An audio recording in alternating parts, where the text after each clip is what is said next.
வணக்கம். இது B positive Tamil. நான் உங்கள் சிவா சசிகாந்த்.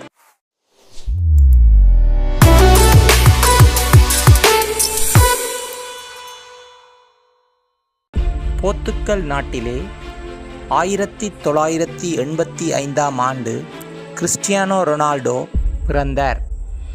ஆரம்பத்தில் இவருடைய தந்தையார் ஒரு விவசாயியாக இருந்த போதும் பின்னர் ஒரு உதைபந்தாட்ட மைதானத்தின் பராமரிப்பு தொழிலாளியாக பணிபுரிகின்றார். ரொனால்டோ தன் ஓய்வு நேரத்திலே தந்தையோடு சேர்ந்து தானும் அந்த உதைபந்தாட்ட மைதானத்திற்கு சென்று வருவான். அப்போது அங்கே வீரர்கள் பந்து விளையாடுவதை மிக உன்னிப்பாக கவனிப்பான். அவனுடைய பார்வையும் எண்ணங்களும் உதைபந்தாட்டத்தின் மீது குவிந்தது. தன் தந்தையிடம் தனக்கும் ஒரு உதைபந்து வாங்கி தரும்படி கேட்டான். ஆனால் தந்தையின் பொருளாதார நிலை அதற்கு இடம் கொடுக்கவில்லை. மைதான முகாமையாளரிடம் பேசி பார்த்தார். தன் மகனுக்கு ஒரு பந்தை தரும்படி கேட்டார். தன் ஊதியத்திலே அதை கழித்து கொள்ளுமாறு வேண்டினர். அதற்கு மைதான முகாமையாளர் உடன்படவில்லை. தலையை தொங்க போட்டபடி ரொனால்டோ தன் தந்தையின் பின்னால் வீடு திரும்பினான். அவனது நிலையை உணர்ந்து கொண்ட தந்தையார் பழைய துணிகளை ஒன்றாக உருட்டி ஒரு பந்தை செய்து கொடுத்தார்.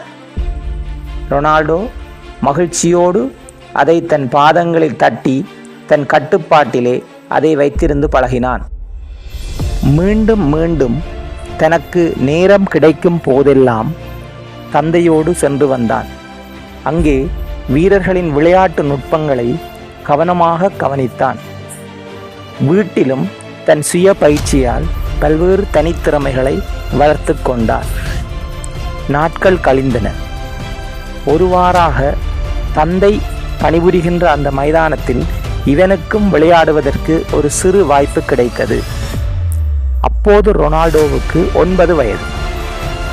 மறுநாள் உற்சாகமாக எழுந்து அந்த விளையாட்டு திடலுக்கு சென்றான். எல்லோரும் அவனுடைய பாதங்களை பார்த்தனர். பெரிதாக சிரித்தனர். என்னவென்றால் ரொனால்டோவின் கால்களில் மட்டும் பாதணிகள் இல்லை. அதற்கு பதிலாக தம்பியினுடைய கிழிந்த காலணி சாக்ஸ் மட்டுமே காணப்பட்டது. அதனூடாக அவனுடைய 2 விரல்கள் வெளியில் தெரிந்து கொண்டிருந்தன. விளையாட்டு பயிற்சி ஆரம்பமானது. அவனை பார்த்து சிரித்தவர்கள் இப்போது மெதுமெதுவாக திகைக்கத் தொடங்கினார்கள். அவனுடைய விளையாட்டு நுட்பம், பந்தை கால்களாலும் தலையாலும் கட்டுப்படுத்தி வைத்திருக்கின்ற முறை அனைவருக்கும் ஆச்சரியத்தை அளித்தது. இவ்வாறு ரொனால்டோவின் உதைபந்தாட்ட பயணம் படிப்படியாக வளரத் தொடங்கியது. இதே சமயம் அவன் கிழிந்த காலணியோடு மைதானத்தில் விளையாடிய கதை பாடசாலைக்கும் செல்லத் தொடங்கியது. எல்லோரும் அவனை ஏளனம் செய்தனர். இவனுக்கு படிப்பே வராது என்று சொல்லி ஏளனம் செய்தனர். கவலை தோய்ந்த முகத்தோடு தன் தாயிடம் சென்று கண்ணீர் விட்டு அழுதான். அப்போது தாய் கூறினாள், மகனே, இந்த உலகம் எப்போதும் பரிகாசம் செய்து கொண்டே இருக்கும். நீ உன்னுடைய திறமையை எப்போதும் வளர்த்து கொள்ள வேண்டும் என்று கூறி அவனை உற்சாகப்படுத்தினாள். நாட்கள் நகர்ந்தன. ஒரு உதைபந்தாட்ட கழகம் ரொனால்டோவின் திறமையை அறிந்து அவனுக்கு வாய்ப்பு கொடுத்தது. பல்லாயிரக்கணக்கான ரசிகர்கள் குவிந்திருந்த அந்த மைதானத்தில் ரொனால்டோவின் விளையாட்டு தனித்துவமாக தெரிந்தது. அந்த உதைபந்தாட்ட அணி வெற்றி பெறுவதற்கு ரொனால்டோ காரணமாக இருந்தார். போட்டி முடிந்ததும் தன்னடக்கமாக தலையை குனிந்து கொண்டு நடந்தான் ரொனால்டோ. ஒரு சமயம் தலையை நிமிர்த்தி சுற்றி இருந்தவர்களை பார்த்தான். பலத்த கரகோஷம் வானே அதிர்ந்தது.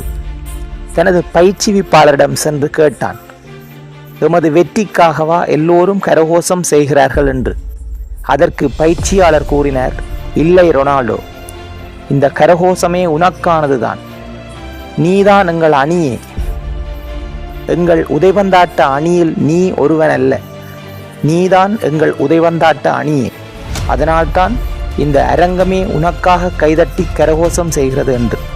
இவ்வாறு ரொனால்டோவின் வாழ்க்கை மிகவும் சிறப்பாக சென்று கொண்டிருந்தாலும் ஒருபோதும் அவனுக்கு தலைக்கணம் என்பதே வரவில்லை. தன்னுடைய சாதனைகளையும் தான் பெற்ற பதக்கங்களையும் விற்று வறுமை கோட்டில் வாழுகின்ற புற்றுநோய் குழந்தைகளின் சிகிச்சைக்காக தன் பணத்தை செலவிட்டான்.